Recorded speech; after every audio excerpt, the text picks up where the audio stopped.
Okay, let's go ahead and get started. Planning and zoning for February 19th, 2026. We'll do our call to order, our roll call, please.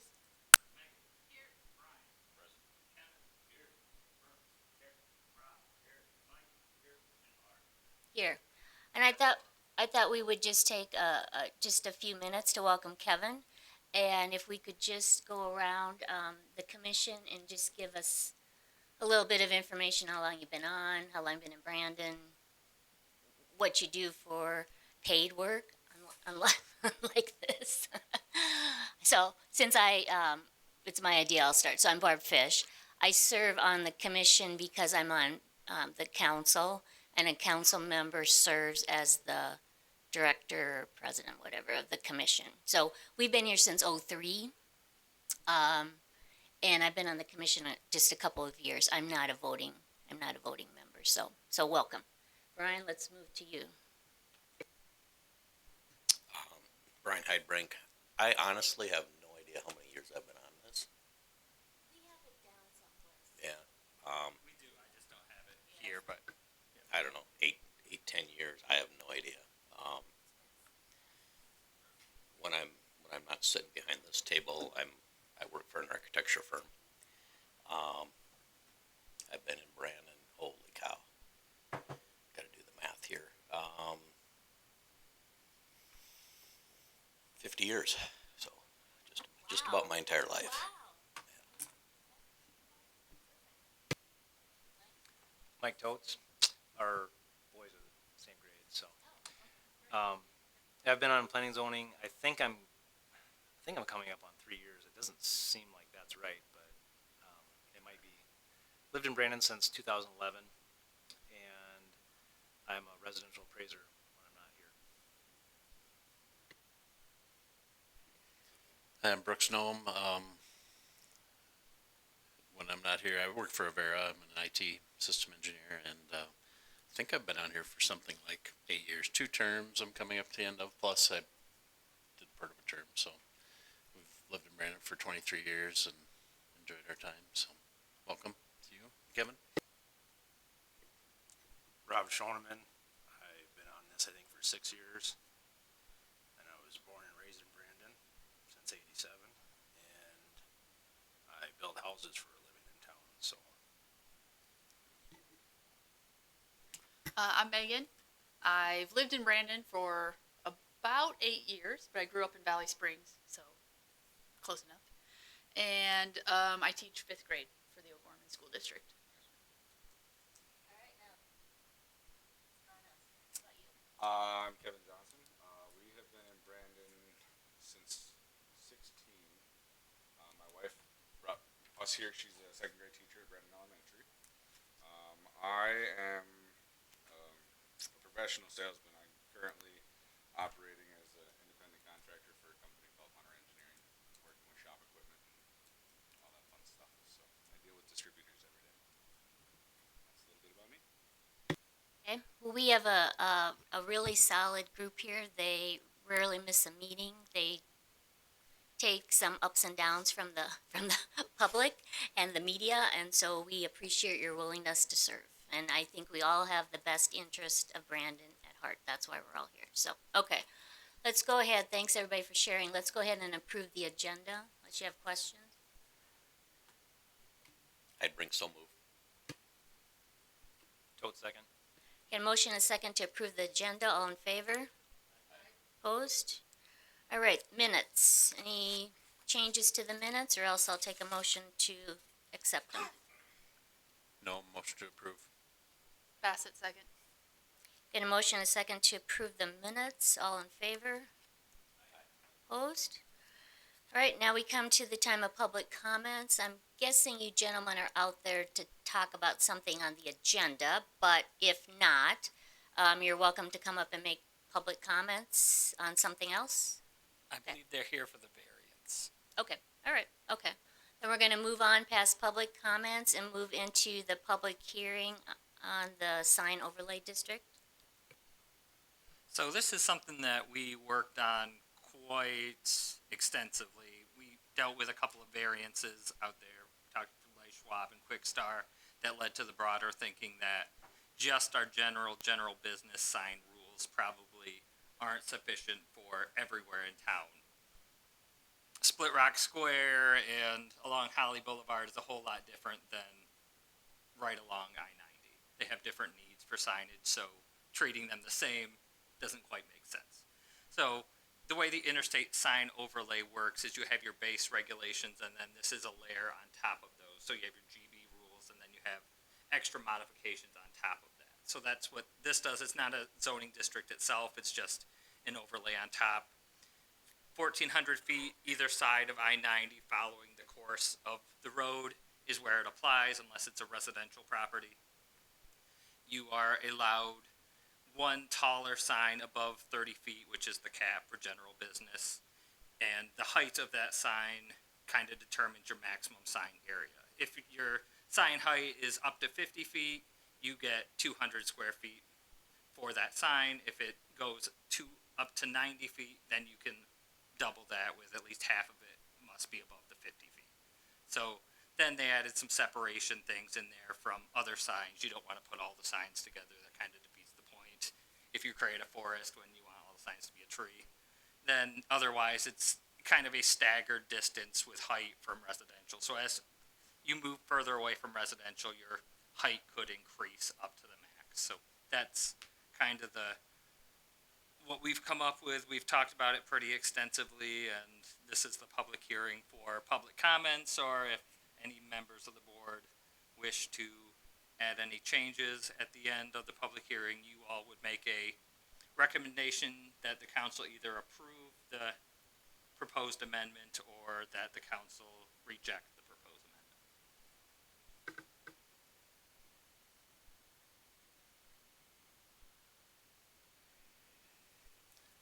Yeah, I'm glad to see this again. We did spend a considerable amount of time on this, and I think, like Patrick said, we recognize kind of the unique situation up there near I-90, and from what I can remember the conversation, this is all what I remember, and I like that we have protection from residential areas that are near there, and otherwise give some leeway to those businesses that are looking to attract and pull traffic off I-90.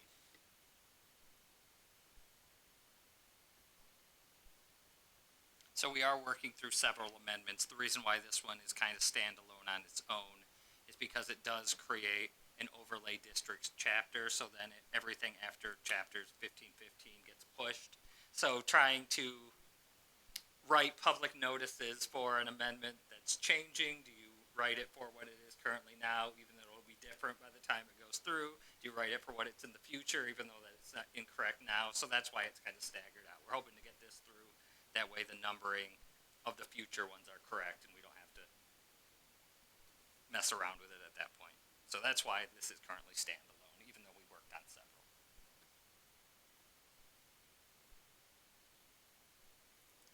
So we need a motion for a recommendation.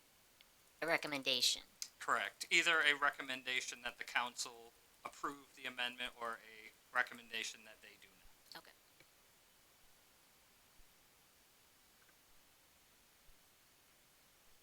And Brink, I'll make a recommendation to city council to approve the proposed amendment.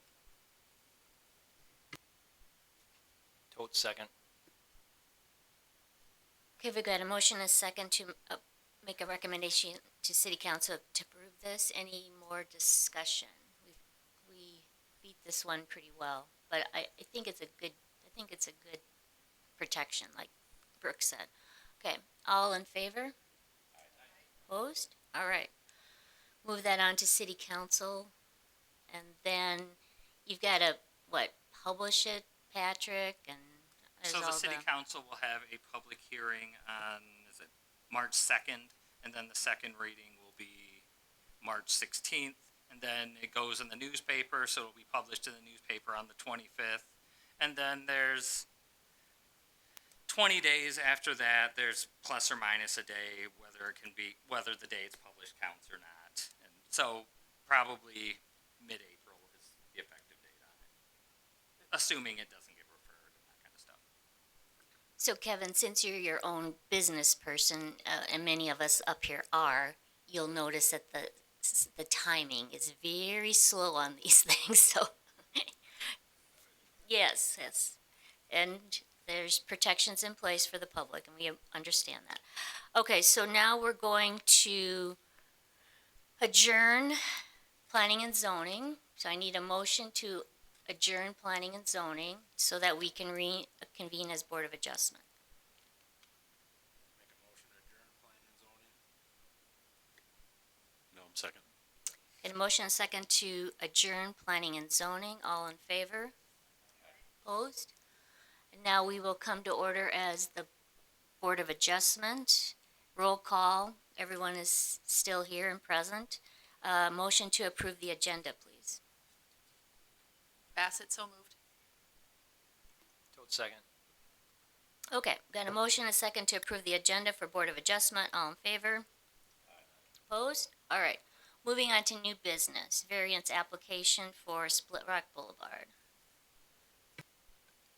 So the lot, as you've noticed, if you look through the packet, this is a very unique lot, or it's uniquely shaped. It's not, anything. It's not a cul-de-sac type lot. It's not a exact box. It's kind of been fashioned over time. So this lot contains roughly half of Sunshine. Where it kind of kicks out there is the entrance. So you have the Lewis portion of Sunshine. You have the Avera. You have the nail salon, and on the back side you have the martial arts studio, as well as the church is in the spot that was bargain bins.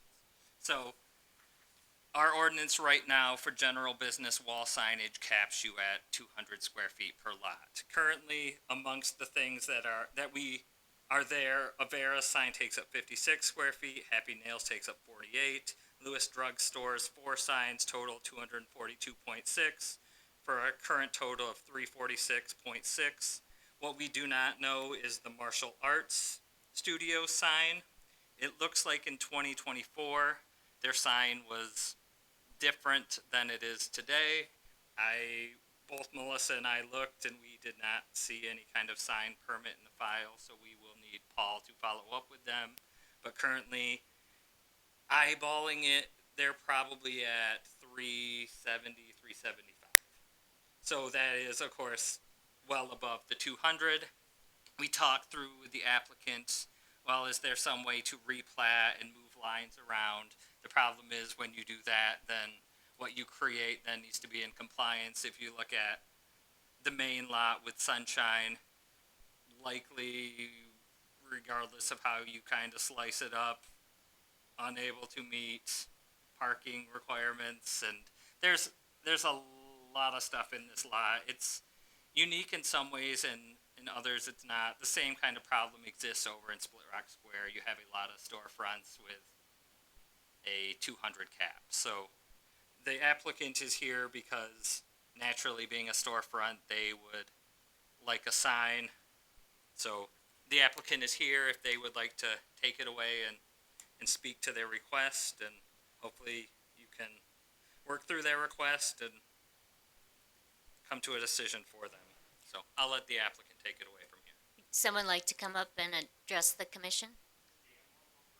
Oh, okay. Okay. Dan, would you like to speak first? We can hear you.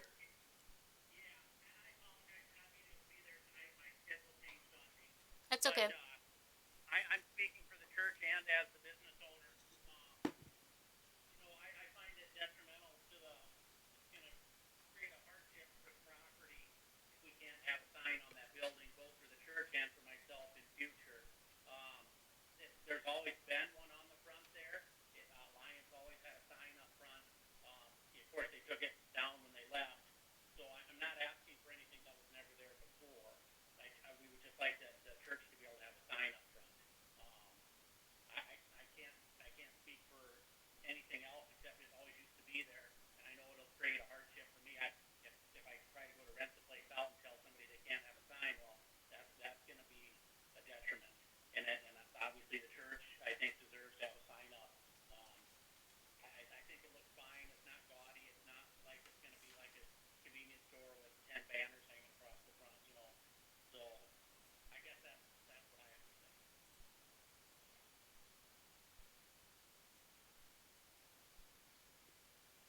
is there a real urgency? I know it's important, but is there an urgency, like a timeline that you need to have this by? I'm sure you wanted it done yesterday, but, um,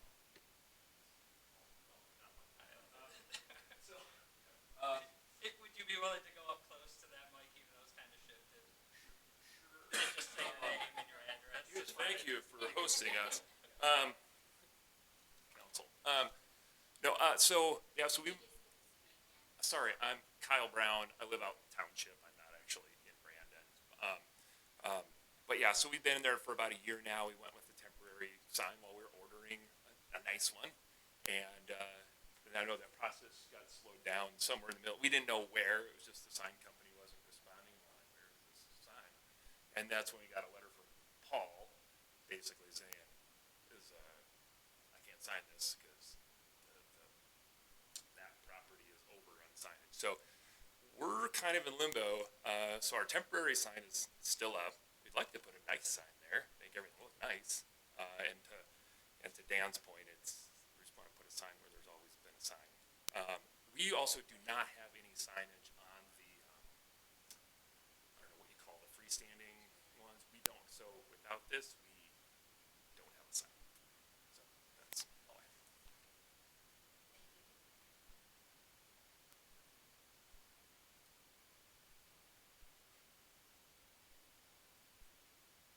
Well, the challenge often is that something that seems very common sense to you folks and to us just doesn't fit into the rules. So that's why you're here.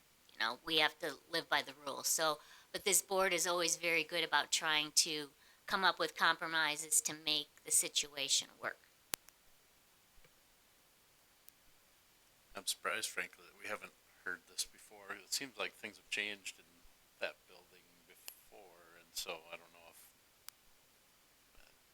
yeah, I think we would have heard this previously. I can see the concern for sure. My guess is 605 Bargain Bins just put up their own sign, but we took that one down. I think that was when kind of homemade.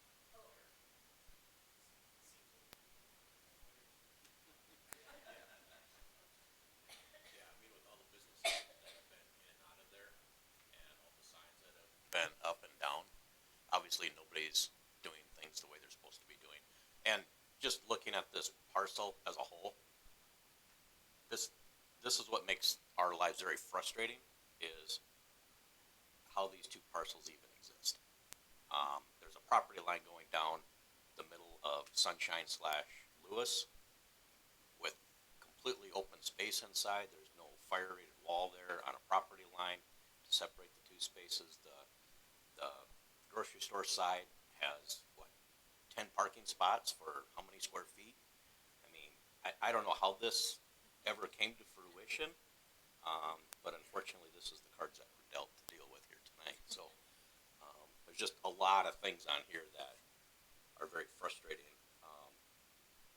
You know, when we're stuck here trying to make rules and trying to be fair to everybody. I mean, they got a loading dock that they back up on for the grocery store that they're parking on the adjacent property to access. So how these two parcels ever got separated is beyond me. So, but like I said, we're playing the cards that were dealt with here tonight. So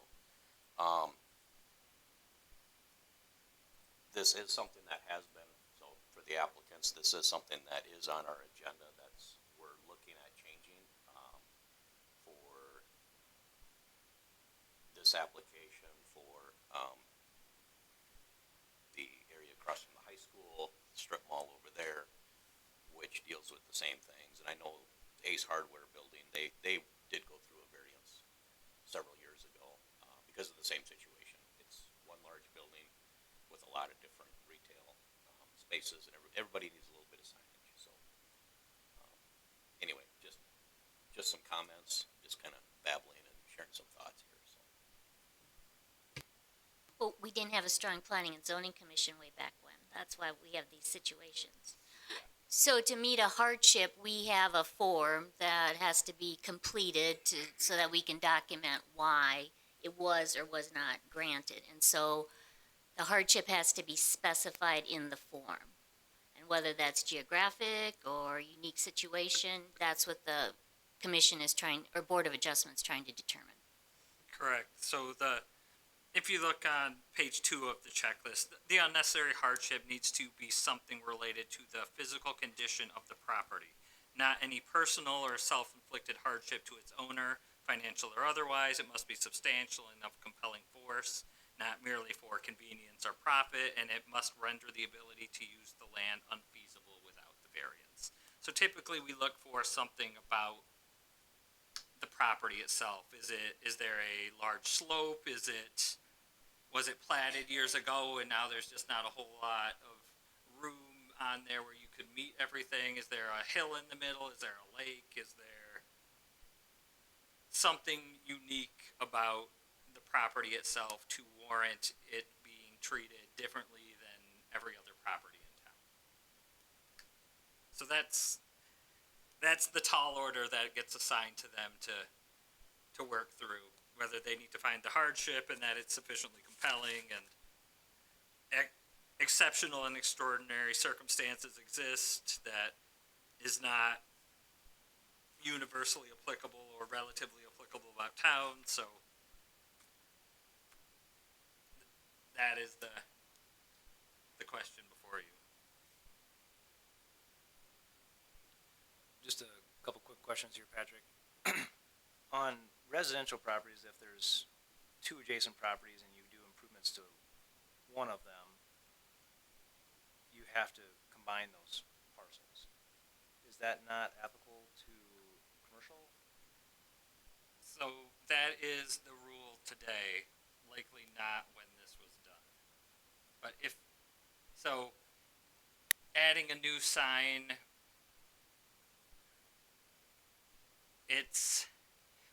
we kind of see that as different than physically altering the structure. If they were to add on to, say they extended Sunshine North as far as they could and they added on to the building, we would likely today make them replat, and that would probably raise a whole other litany of issues with the lot, because we couldn't approve the plat then unless everything was into compliance, and that would take a whole lot of working through it likely. So, And I wasn't trying to. when that line was drawn there, I'm guessing that rule did not exist. The other question I have, or kind of my thought process, is that this is a discussion item for us in about 10 minutes or whenever we get past this. And I much more prefer to have the discussion and get through all the public hearing and all of that rather than a variance, since we're already starting that conversation. We should have had that conversation a while ago, I'm sure, but we are having that conversation now. Instead of making a decision out of haste, I'd rather take some time and have the conversation the way we should. That's why I was asking you before if there was a urgency. I understand it's important. I'm not, there's different levels. There's urgent and important, and then there's important and not urgent, but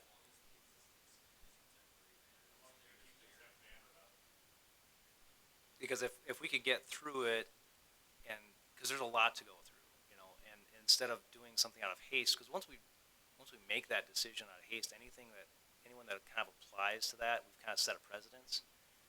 I guess my question would be, not knowing the context of what you're talking about, does it have to do with linear footage equating to signage and not being capped at 200 per lot? Is that okay? Because I know that this lot's already way over, so all of a sudden it's like, well, now you're 400 square feet, well, you're already there, and now we're back here building variance again.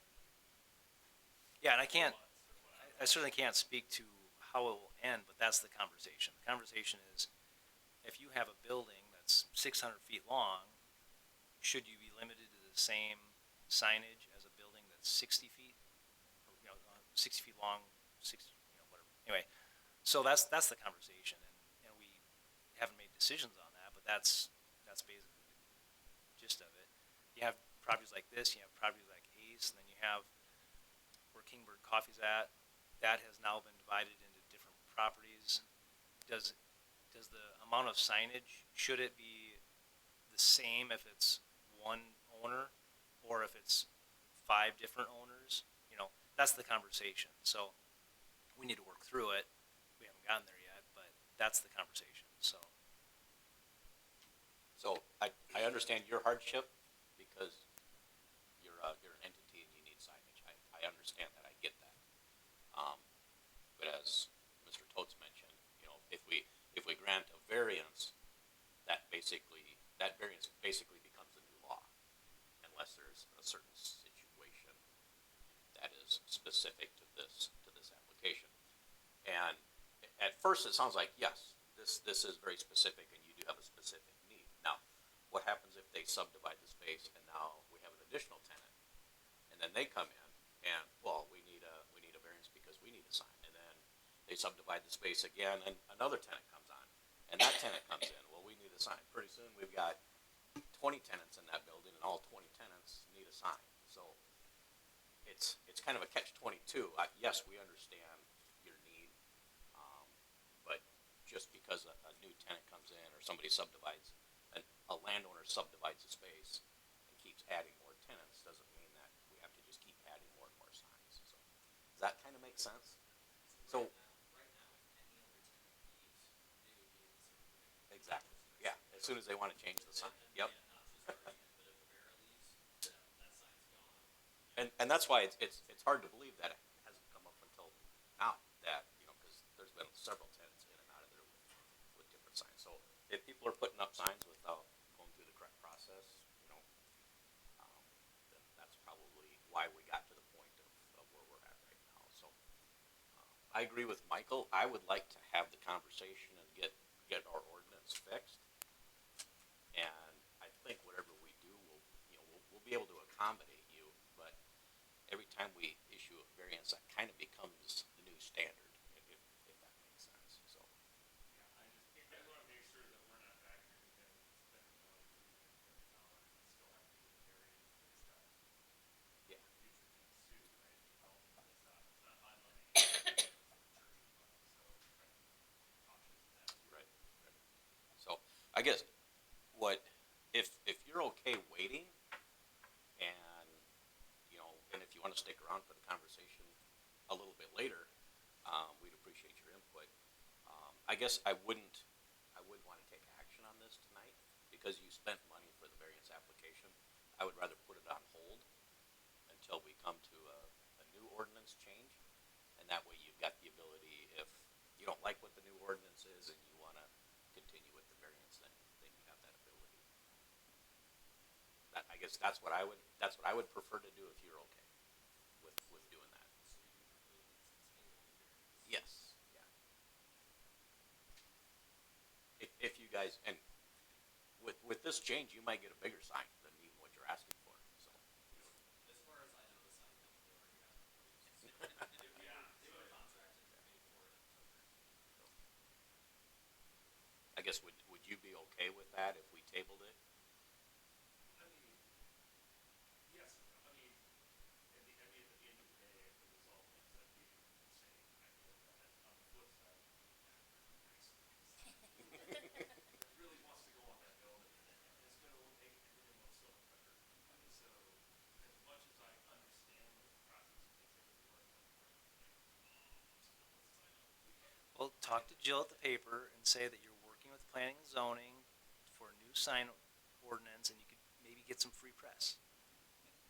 Because even if say we capped it at 1,000 square feet, and then 2 weeks after we set the new rules, someone could come in and say, well, our building's got 1,000 square feet and we're a new tenant, we want a sign, so we need 1,200. Well, and you guys just gave the church a variance for the exact same thing. We would have to grant it to them, if that makes sense. I think that's why we're asking you if you'd be okay putting it on hold for a while.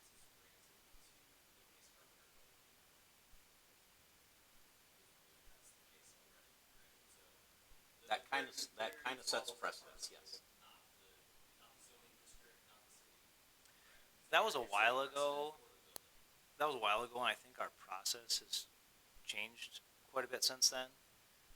I don't know what the criteria was at that time, but I think the variance process was significantly different, and the ordinance changed over time too. So I don't know what the ordinance were at that time. I don't know what the variance process was at this time. All I know is what the current ordinances are and the current variance process. And The planning and zoning used to hand out variances left and right. And that caused a lot of hardships and issues, and there's been kind of a trend to be a little bit more conservative on granting them. And we now also have a set of rules, certain things that we have to check the boxes. By. It sounds to me as though, Patrick, what you had read about hardship, I would find it hard under those rules to grant any signage variances. Realistically, there's, without considering the financial gain or a hardship in being able to use the property, no signage variance can be granted under that scenario, from my perspective. Yeah, from a tenant, yes, you have a hardship, but from the property, that's a little iffy. So.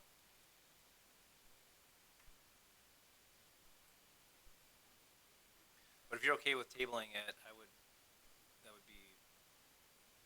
think it would be better for everyone. It might even be better for yourself, but it just gives us the opportunity to do the process. And we can certainly, I don't want to say speed along, because speed along is a little bit different up here than it is for you out there. There's nothing that happens fast, but we can go through the process the right way. It works a lot better. We do appreciate you guys doing it the right way, coming in, getting a sign permit. So I got a question. So do you guys not, anytime somebody takes down a sign, then they're subject, there's like no grandfathering in of any type sign ever, for a building, once they take the sign down, it's over? Correct. So, any sign that is over the amount is considered a non-conforming sign. You can replace out the face of the sign so long as you don't remove the sign structure.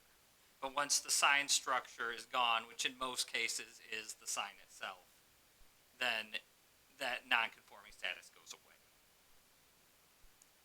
But if you change out the face of a billboard and it's still, the structure is sitting there, you can replace the face because the structure is still there. But if the entire sign is the structure and you remove it, then the nonconformity goes away. And we've had discussions on this. That's what happened with that land that Starbucks wanted, right? Correct. The signage structure was gone. Correct. So, yeah. So we have, I don't know how many hours this commission has spent on signs. Hours and hours. So, we've got it on the discussion item. I guess I'm not sure how to handle if you folks are willing to table it. I'm not sure how we do it up here. We would need a motion to table it until a specified date. And then it would be back on the agenda. We just can't table it and hang out there forever. We have to table it to a date. Whether that's next meeting and we keep tabling it until we come to a resolution, or if we don't want them to have to keep coming back to every meeting and nothing happened, we can set one for maybe a month and a half from now or something. So whatever seems reasonable if you wanted to table it. Yes. I'd like to consider tabling until March 19th. That's 2 meetings from now. I'm sorry, I coughed. March 19th, that's 2 meetings out.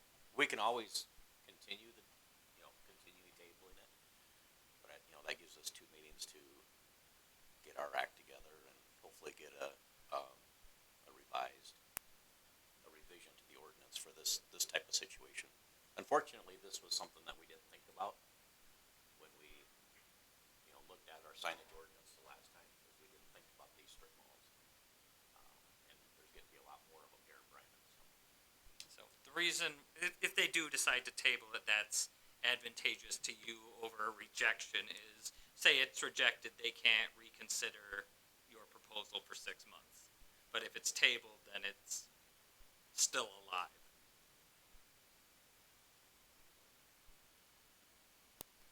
Just to clarify, if it's tabled, are they allowed to keep their temporary sign up? I assume Paul's given you permission for it, so.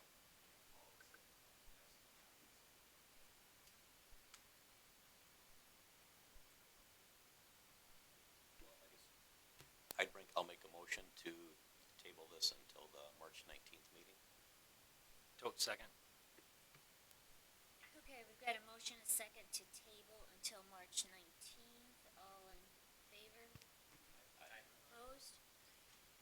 Sorry, gentlemen, to put you through this. As you can see, there's a lot of pieces. It's not just, like I said, it seems common sense to all of us. But, so, we appreciate your patience. Keep that nice sign tucked away, so be ready to put up when we get it ready for you. And you can stay in touch with Patrick. He's on top of all this. And is Paul out of town? Paul's on vacation. He'll be back on Monday. Okay, all right. So there's really nothing they need to do at this point. Correct. Okay. I mean, if you have input on our discussion item coming up, that would be Yeah, you're appreciated. welcome. You're welcome to stay. Or if you think of something outside of the meeting that will be good input, feel free to reach out. But we appreciate your all coming. Thank you. Okay, so now we're going to go out of Board of Adjustment. So somebody take us out of Board of Adjustment. I'd make a motion to adjourn the Board of Adjustments. Bassett, I'll second. Okay, so a motion to take us out of Board of Adjustment. All in favor? Opposed? And now we're going to reconvene Planning and Zoning with the same roll call, folks in attendance. Discussion items, off-street parking.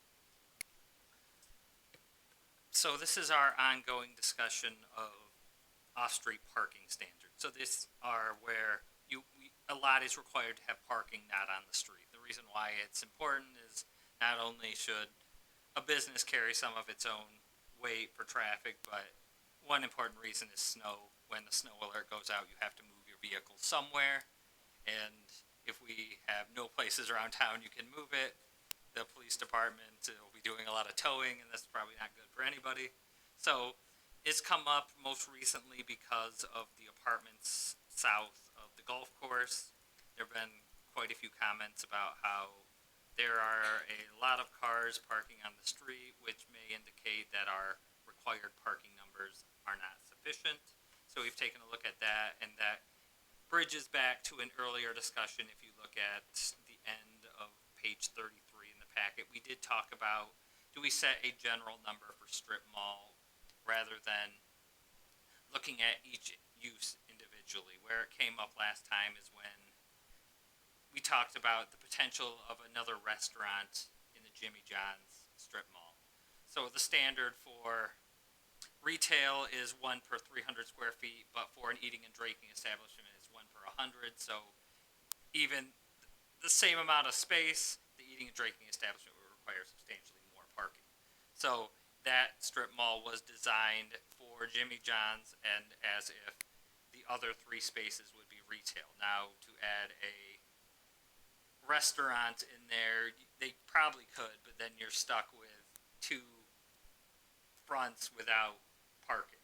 So that doesn't work either. So strip malls tend to maybe have a little bit more turnover than standalone spaces. Maybe not, but every time someone goes in and out, do we want to keep looking at the number, or do we just want to set a number at the front and let the owner take care of it rather than babysitting, essentially? So I don't know what that number is. I think we talked about 1 per 200. We meet it in the middle, whether that makes sense, or is it 1 per 150? Is whatever you feel the number there. I tried to incorporate. There was one change to House of Worship because there isn't a main setting area, so it should be a seating area. So that there was a little change too. But so I think last time we had talked about studios being 1 and 1 bedroom being 1.5 or 2, or or then 2 went to 2, and then 3 went to 3, and then everything above 3 bedrooms is 3, with the exception of a studio apartment, since that would make, if it was 50%, we'd round up to every space would have to be outside. But, so at least half of them above that have to be enclosed or outside of an enclosure, so you have a parking space and you could have a garage. So that's currently where it sits, and we have a separate section for loading requirements, so I scratched out for some reason, the title of the table was parking and loading, even though it's a separate section. So that's kind of where we are on that discussion.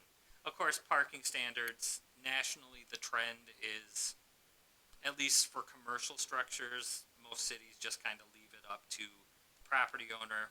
I could see where it's a little bit different for apartments because you live there, and when snow happens, you have to move your car somewhere. For retail and commercial, the trend has been to just eliminate them and let kind of it develop as the market will.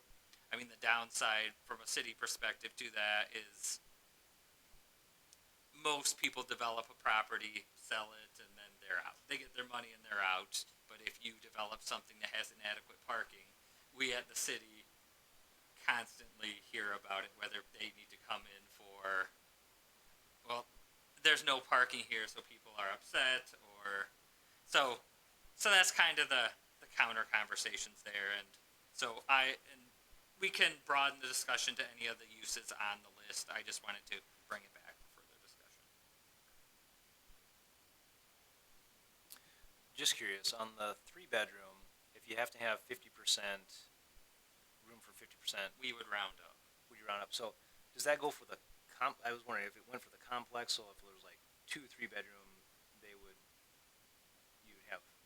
We would I don't calculate know. based on the complex, rather than if you have, we wouldn't look at each individually and then take that number. We would look at the complex as a whole. Okay. That's what I had assumed, but again, I don't like to assume things because anyway. Last time we talked about, requiring some of the parking to be unenclosed so that people don't use the garages for storage. Rather than going out and renting a storage unit. However, after I've thought about that, a couple things came to mind. One being, if it's like an open parking garage, I think that would be fine. I think what we're mostly concerned about is private garages that people use for storage instead of for parking. So, like some of these senior housings where they got underground parking in a wide open garage, I think that would be fine and acceptable, and I don't think we should require them to have 50% outdoors. Because in that kind of a situation, they wouldn't be using that parking for personal storage. So I think if there's maybe a way to, no more than 50% can be private enclosed garages that are lockable, maybe we just need to change that definition. But I think if it's open underground parking or something like that, I think that's fine. In fact, that would be beneficial that you don't have a sea of parking lots in a residential neighborhood. Just some thoughts.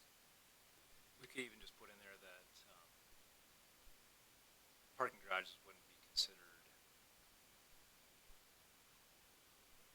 the enclosed parking structure under that. I would agree that a parking ramp or some underground parking wouldn't have the same problems as a garage.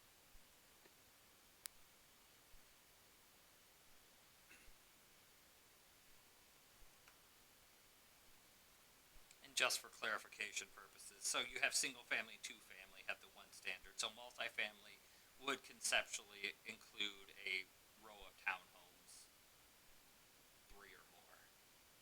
So that would conceptually be included in the multifamily standard. Unless you wanted to break that out somewhere.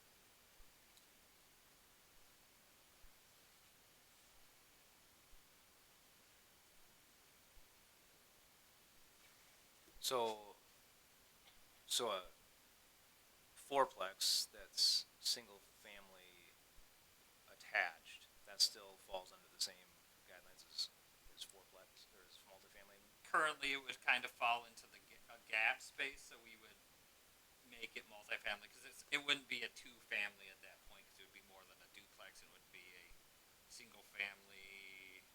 I'm, I think that refers more to single family detached because of the two-family thing. There's some clarification we need to do there to make sure it's covered how you want it to be covered. Whether that's, I'm guessing it would be probably 2 spaces per dwelling unit, but it's written ambiguously right now. And I kind of think that would be fine too, because you could certainly run into a situation. I mean, if you look at Redwood, east of Split Rock, that's single family, but they have parking problems too, you know, and you don't want. So I think that could be the same. It would be okay to have the same guidelines, I guess, for that. The only thing that might cause a problem is on the 3-bedroom. You wouldn't be looking at the complex, you'd just be looking at that individual. So on a 3-bedroom, if they had 2-stall garage, they'd also have to have a 2-stall outside, which should be fine anyway. So I don't really see a problem with that, I guess. But I think it's fine to have that in there.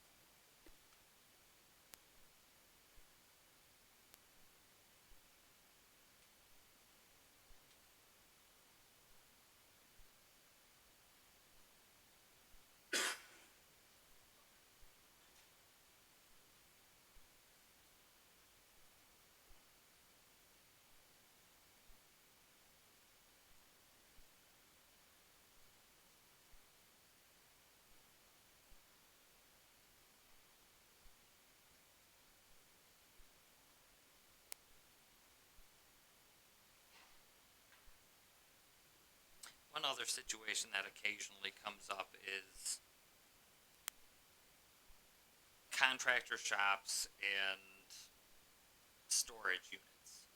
They're technically industrial uses because of the zone they're in, but they don't really have employees at a storage unit. So how do we do it? Right now, we've been defaulting to your storage unit would, if it requires 1.5 spaces for each 2 employees, we would default each storage unit to having 1.5 spaces, which it's a storage unit. So if we wanted to separate things like that out different from industrial uses, we certainly could.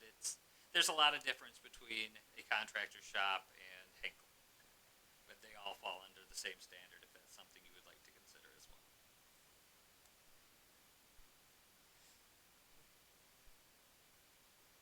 So when a contractor shop gets built that's got 8 of them in there, how do they look at the parking? We would take 1.5 times 8. Okay. And then we 'Cause, I would mean, round up because you can't have point of a half con- definitely the point of a contractor's unit is to have business out of it. Yes. I mean, that's why, otherwise it'd be just called a storage unit.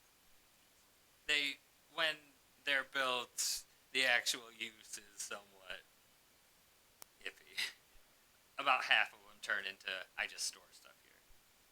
Which I know, I think when Odie's built the ones out behind Quick Start, those contractor units, I think there's a fencing company out of one of them, and they have employees, and I know, which they can park on just public streets, which they do, but there's not any parking in the storage area really for them to park, so they all have to go park on the public street, which is legal, but I'm just saying, so then if everyone was running a business out of them, there'd be a lot of vehicles for them parking.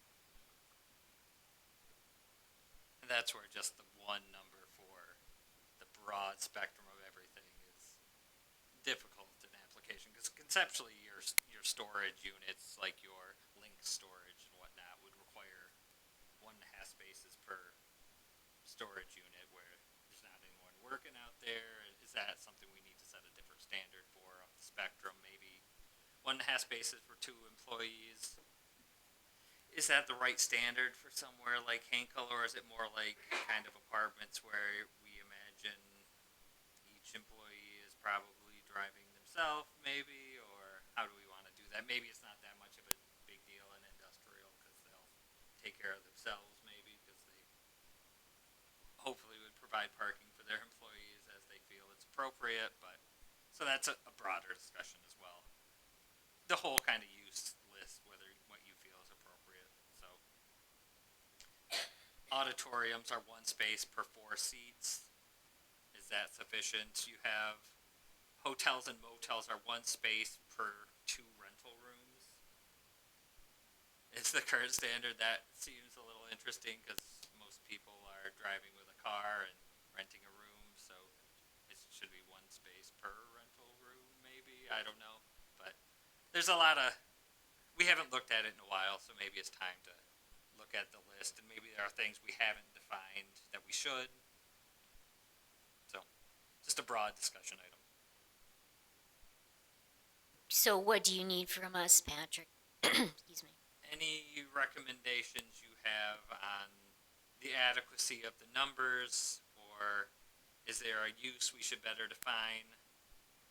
For the house of worship use, since we were talking about that use previously, it's one space for 4 seats. Is that enough? Is that too much? Is that something we don't care to regulate at the city level? I assume churches would like people to come, so they'll provide enough parking, but it's kind of that line of where should the city regulate and where we shouldn't, or what should that number be? And that's kind of a fluid number because things change over time. Well, and I think at one point in time, we had a discussion that we didn't want to look like Dolly Farms, where half of the land is empty most of the time with all the parking there. So that's the other side of the argument.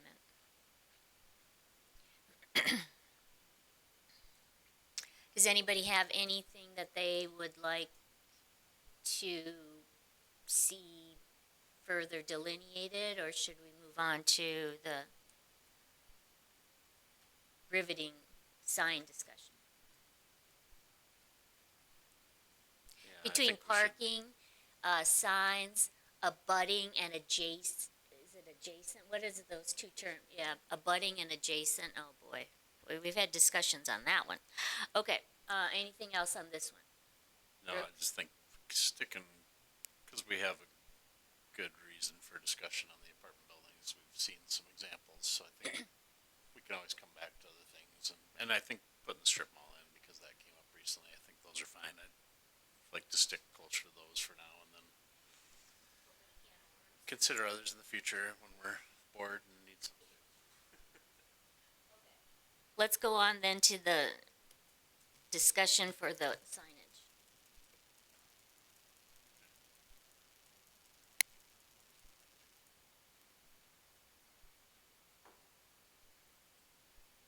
I'm working my way down to it.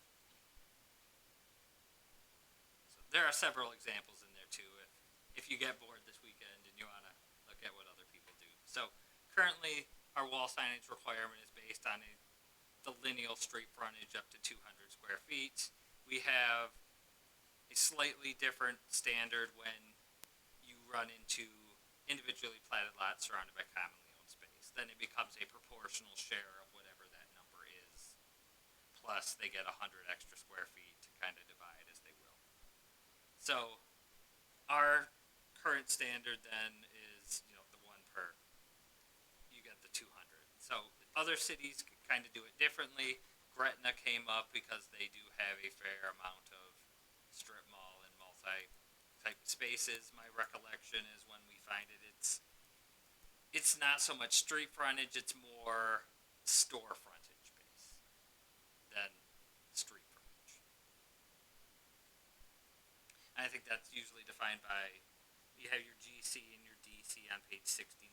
It's one per main entrance, but not more than 3, or one per street frontage of the.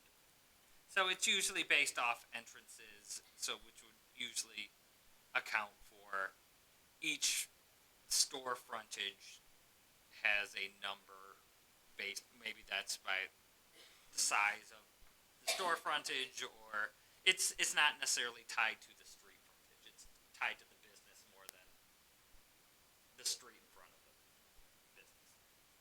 But everyone of course does it differently.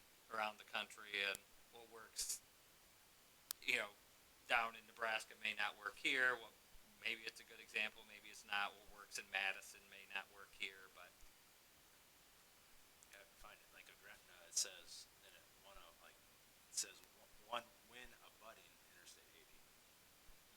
Yeah.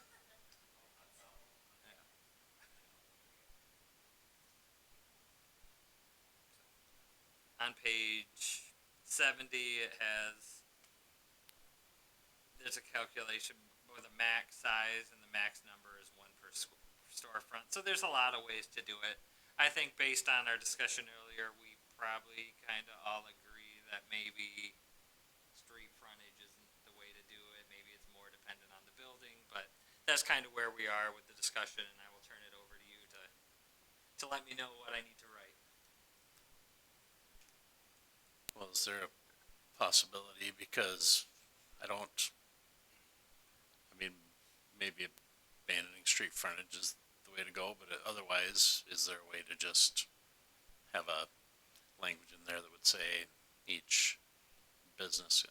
I'm looking at page 59 with the individually platted lots. This is surrounded by commonly owned space, and in the middle of that, has the additionally, the owner of each individually platted lot shall have an additional 25 feet of wall, and it continues. But is it possible to do something in this to just say each individual business owner would have the ability to have X square feet of wall signage? 'Cause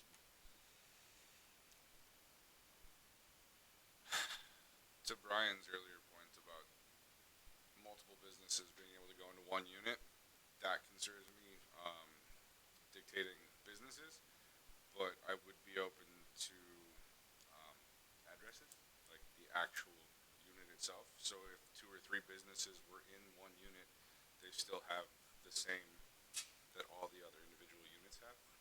Does that make sense? Well, what are we really trying to protect against? Is it like obnoxiously large signs on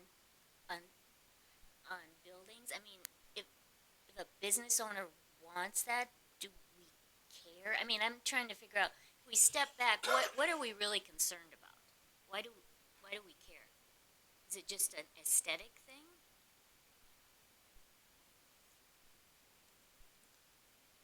Yeah, I mean, I think to some extent, my personal opinion is I don't want to see us become a city filled with signs, but, but I don't want to limit businesses. I understand that it's critical to have visibility to your space, obviously, and Well, like, for your guys' sign, it's 32 square feet. How did you arrive at that? Or did the sign company?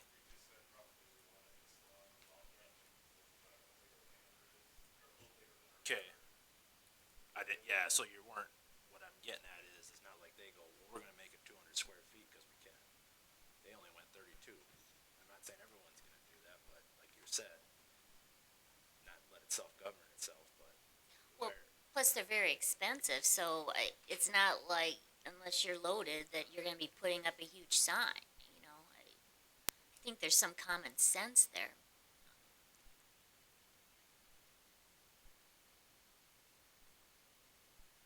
I guess, to me,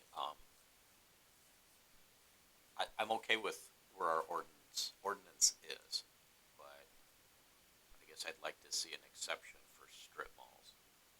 And as part of that, change the definition of our strip mall. Right now, our strip mall definition is retail, trade, or service establishment where 2 or more individual stores are arranged in a row, typically with a sidewalk and or parking lot located in front. If we also included that for businesses, not just retail, but also businesses, because there are strip malls of businesses that are not retail oriented, that are service oriented. So if we clarify that to include, basically buildings with multiple tenants, and you would still be limited to the 200 based on your street frontage, but for these larger buildings, I guess I would like to see an exception on a 1-to-1 ratio. So for every linear foot of building frontage, you're allowed 1 square foot of signage, but yet no individual sign could exceed the 200 square feet. So if you had a 400 foot long building and you had the 200 feet of, well, obviously you'd have to have 200 feet of property to have that, you'd be allowed 400 square feet of signage on the building. Could be 2 signs of 200 square feet, it could be 4 at 100, could be 8 at 50.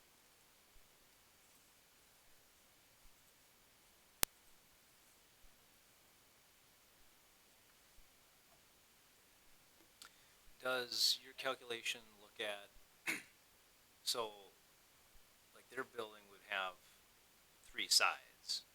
Do you get a sign on each side, which I don't have a problem with necessarily, or how do you, like, how did we do that with the institutional? We allowed additional signage on different sides, but it wasn't as much as one side or something. That's what look at it and see, but, because you wouldn't be able to accumulate different sides and put a larger sign on one side, right? You'd be using that side for that size, right?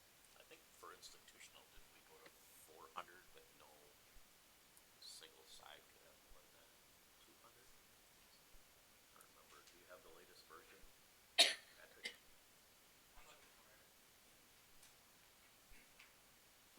And general business wouldn't necessarily apply the same as institutional, because you're looking at generally smaller lots, and institutional, you have bigger buildings potentially, so. But I kinda like that idea. I mean, if you have a 30-foot wide frontage on your building, you'd still get to have a 3x10 sign. That's probably big enough on a 30-foot wide wall. And if you have a 60-foot wall, you can have a 60-foot sign, which is kind of what they're talking about. So, because they have, I think, not exactly sure where their building is, but somewhere around 80 feet wide on the front where their current sign is at. So you can have an 80-foot sign. Their proposed thing here says 54 square feet, but still, that would be within those guidelines, and I think that makes sense. When you get into some of these, larger municipalities, and they have U-shape or L-shape retail, that would allow for more signage where you have a lot of smaller storefronts.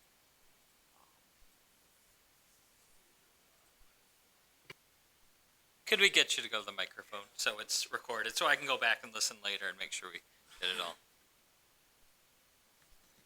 Aaron Hansen, 405 Chestnut.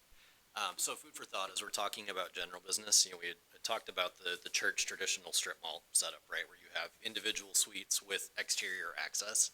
I think you have to be careful when you talk about general business in a situation like Ace, where you have suites that are within the building, right? Because how do you accommodate tenants that are there that don't have their own exterior access?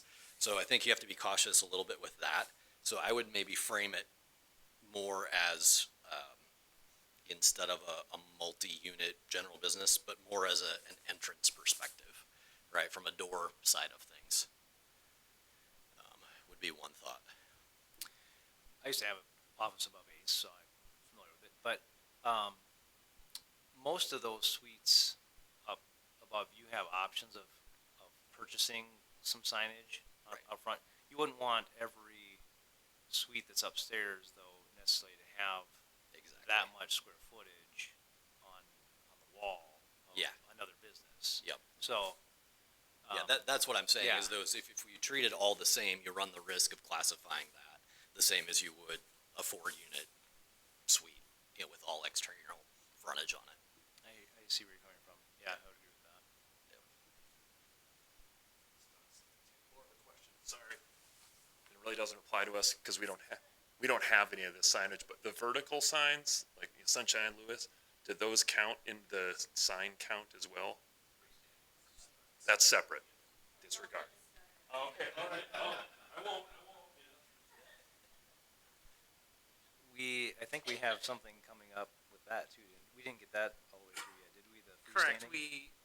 We talked about freestanding signage generally, the GB number, and that'll change. We had a lot of conversations about Quick Start on the west side of town because that's a triple frontage lot, and so that is still upcoming as well for a public hearing. We do a lot of sign conversations, but I think with the interior suites, I do think that should be looked at. There would want to be a caveat for that because you technically still have, if you have an exterior wall, does that give you? Yeah. But at the same time, I don't know. We should discuss that because just because you're an interior suite doesn't mean you can't have a sign somewhere. No, I kind of like the idea that Brian had thought of. You know, if you're able to create a carve out as a minimum, basically, if you have your own physical entrance into a building, set a minimum standard so that you don't run into that per building or per parcel, however you want to define it. Setting a minimum alternative standard might be an easy way to kind of carve that out.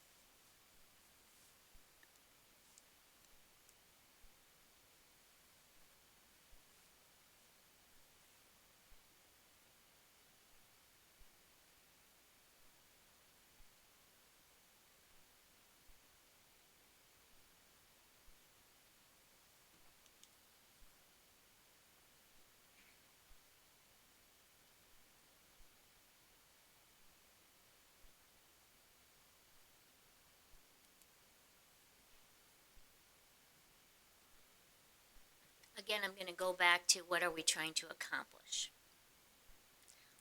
I assume we don't want sign. It comes down to signage density, I guess. Okay.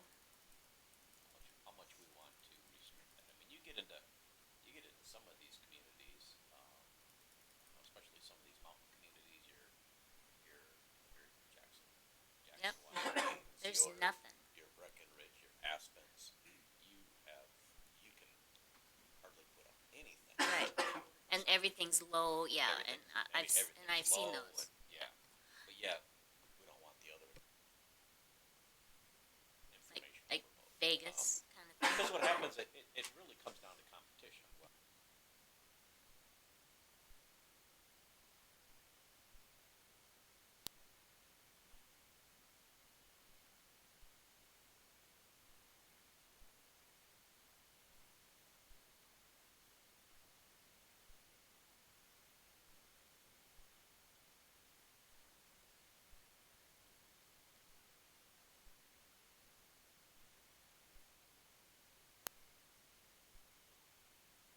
Just as long as we stay with what why we're even involved in this, I guess is what I'm saying.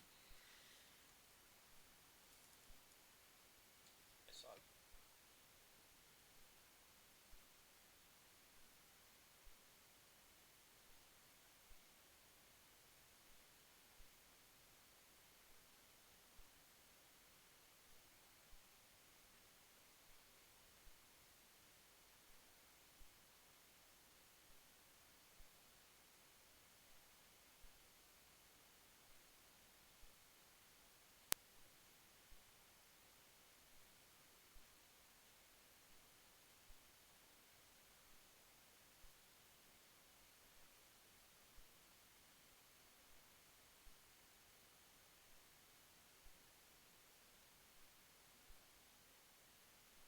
I assume general and highway, and then you have downtown and neighborhood.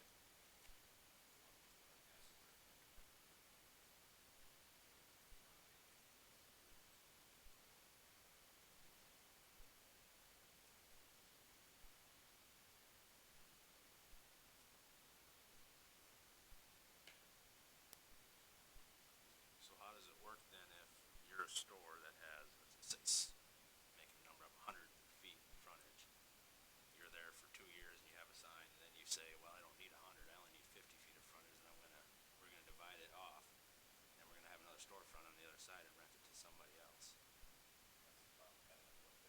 Well, I was just thinking like Subway, for example. Subway put a wall up in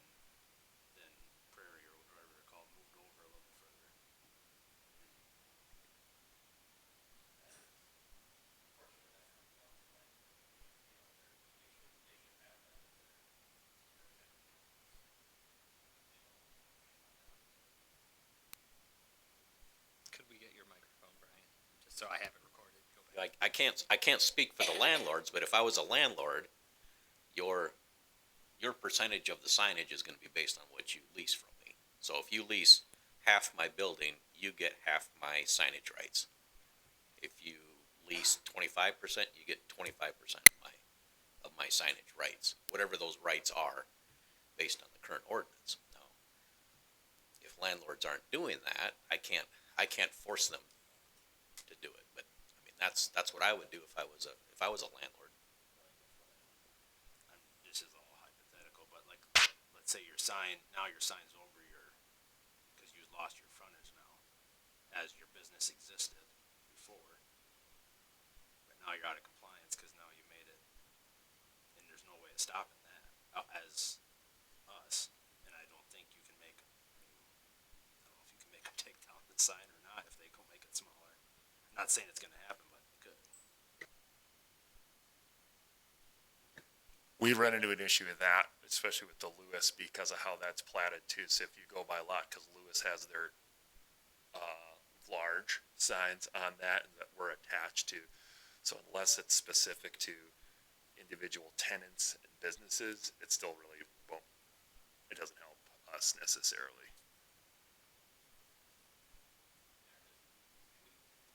We can't tell the owner how to divvy up his signage. So all we can dictate is what the property has, what the total property is allowed. Now, if the landlord wants to give it all to one tenant, that's his right. But I still don't really like the idea of it going on the business as getting one or the property instead of some kind of a square foot calculation, just like that Kingbird. That was one building, one owner. Well, now it's divided up. So does just because it's divided up into 4 or 5 units mean that it gets 4 or 5 times as much signage? Same building, same business. It should be based on the size of, either the size of the lot or the size of the building. But should the calculation change whether it's all owned by one owner? It's the same businesses that are in there, but if it's owned by one owner or it's divided up into 4 or 5 units, should the calculation change, or should it just be calculated off of the frontage of each suite or whatever frontage of each business? Because if it's calculated off of the owner, and you have one owner, and you get X square footage, why does that change if you have 5 owners in the same building? It shouldn't. I don't think anybody's saying it would, just because you have numerous tenants. Well, if you were saying that the owner divvies up the signage allotment, if you have 5 owners instead of one owner, you'd have different allotment. Right? It would be based on the size of the building. Okay, you're still calculating off. Yeah. If you have 100-foot building, you would get your allotment of signage for that building. Now, if you have 3 tenants in that building, whether they each own the building, and it's common land around it, I mean. Is there any verbiage, again, really new to this, is there any verbiage that we could put in that would encompass your linear footage of the building, but then also stipulate per suite? Or is that not possible? Because then that will dictate what a landlord can and can't do. I just don't know if we have that power.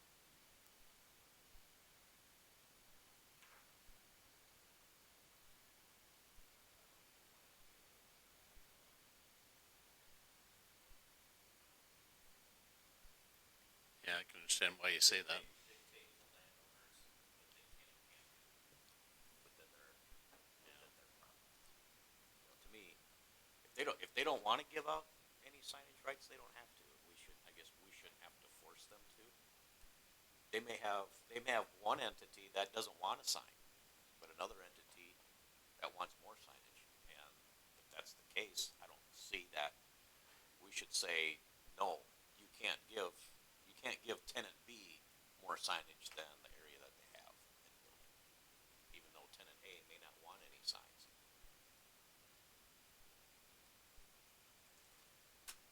Until tenant A leaves and then tenant C comes along and they want a variance. Yeah. But still, the owner would be, I think, the one on the hook for saying, oh, we were allotted this amount. But they'd come back to us and it'd be our fault.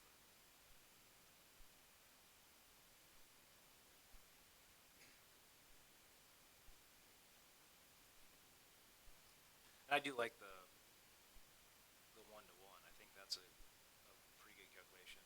I think the max would be still 200 per building, unless we wanted to say once you get over, like if you're Lewis and you got 400 square feet, that's that much. I guess, 280 square foot. would it be possible for the next meeting to have staff just do some calculations of a few of our strip malls in town? Some of them on Holly, some of them on Split Rock, and just,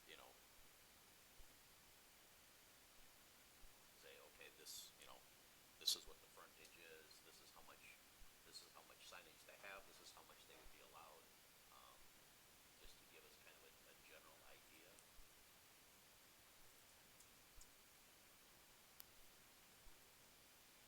We could. We will do our best to, while a meeting is 2 weeks away with the agenda, where staff time gets pinched, the meeting might be 2 weeks away, but really we have a week to put together a packet. But we will do our best to look at a few examples. This is their amount of street frontage. This is the sign situation they have now. If we applied a equal division, this is what it would be, or something. We will do our best to get some examples from around town.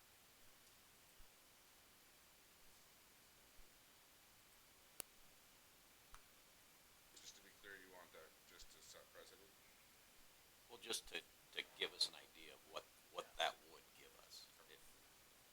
Just looking here real quick at the Lewis store, so this is just what I'm getting off of the county here, but it looks like Lewis is about 194 feet that faces to the east, and their sign is 242. No, that's not right. Oh, yeah, Lewis has 4 signs that equals 242. And then Avera is about 90 feet, and their sign is 56, and Happy Nails is about 50 feet, and they're 48. So the one-to-one looks like it works for all of them, except for the 4 signs for Lewis is a little bit over.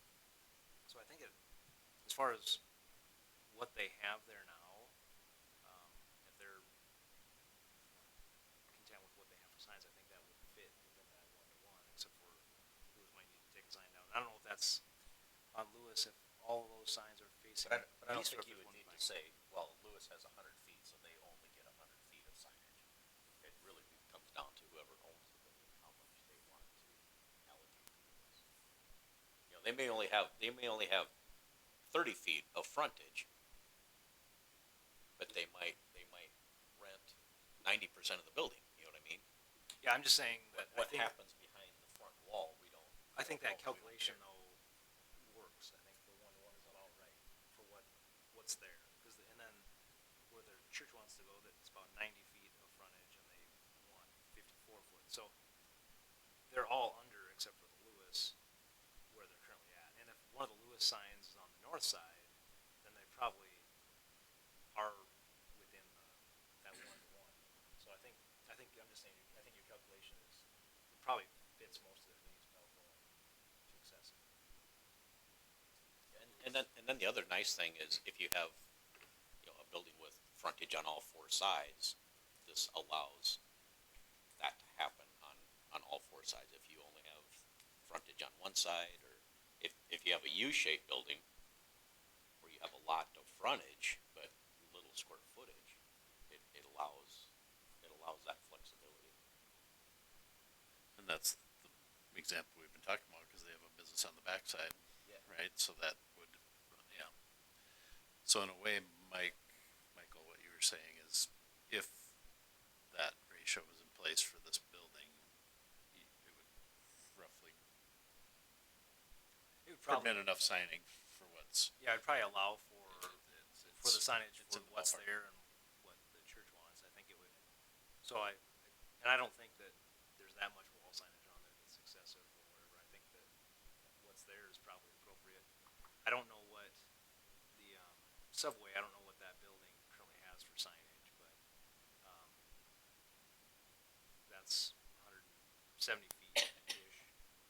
If we had some calculations on what that is too, we can kind of see if that fits in with what we're looking at. But I think that 1-to-1 is kind of. And here again, we would limit any individual sign to the 200 square feet still, so.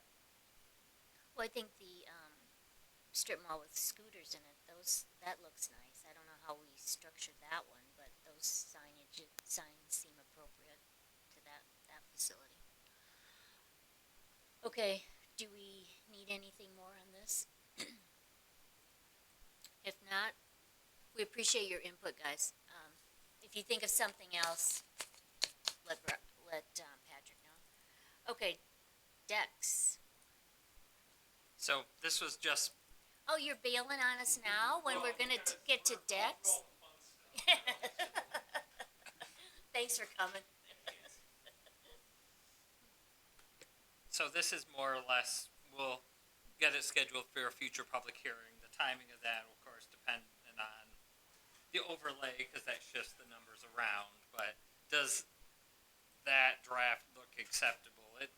We try to flesh out a little more about how it can connect side yard to side yard on the internals, just to make sure that's crystal clear, because everyone in this room may no longer be on a board or be in a staff position when it comes up in the future. We just want to make sure it's crystal clear for whoever is in our seats in the future. It be the same text, but so that's kind of, does that text look acceptable for a future public hearing?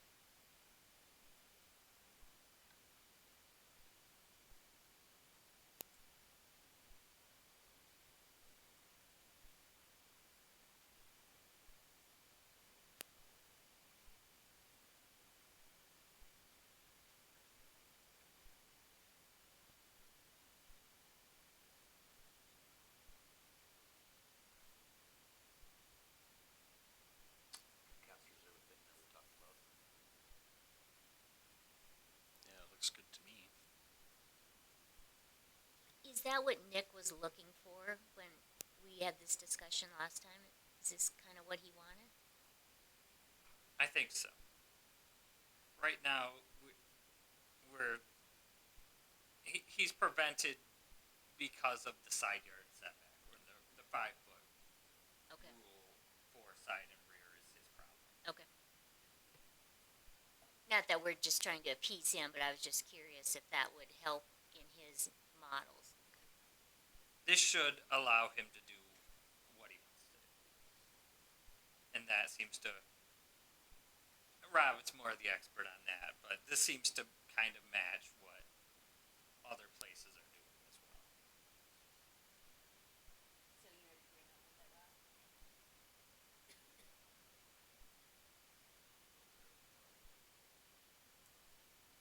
So right now you would be required to have decks and paved patios.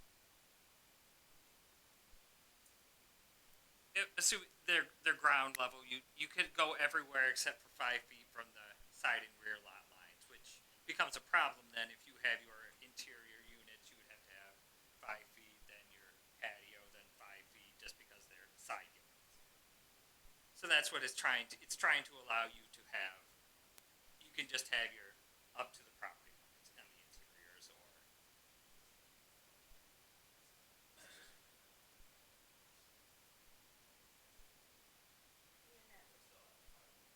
Yeah, you'd have to have a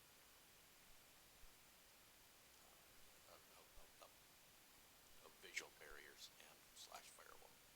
There were some good pictures in the last packet that we had sent.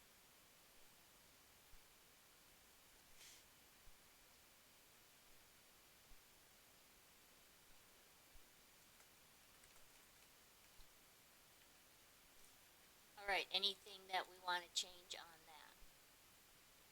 Or is that ready to go for what, public hearing? Once we have a timeline better sorted out, depending on when the overlay number will be in place, so we know, so we're not shifting around numbers after that. It's the hard part is how do you notice a section that'll be changing the numbers halfway through? When do you do it? So that's kind of when, that'll determine when the public hearing is for these, and we have about 8 others. Will be determined by when the overlay will be effective.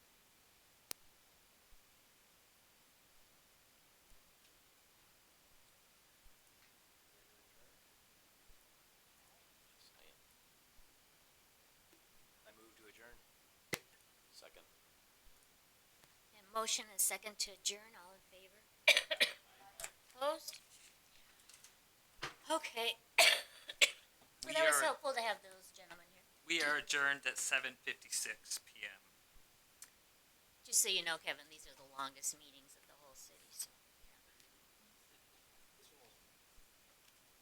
It was not contentious.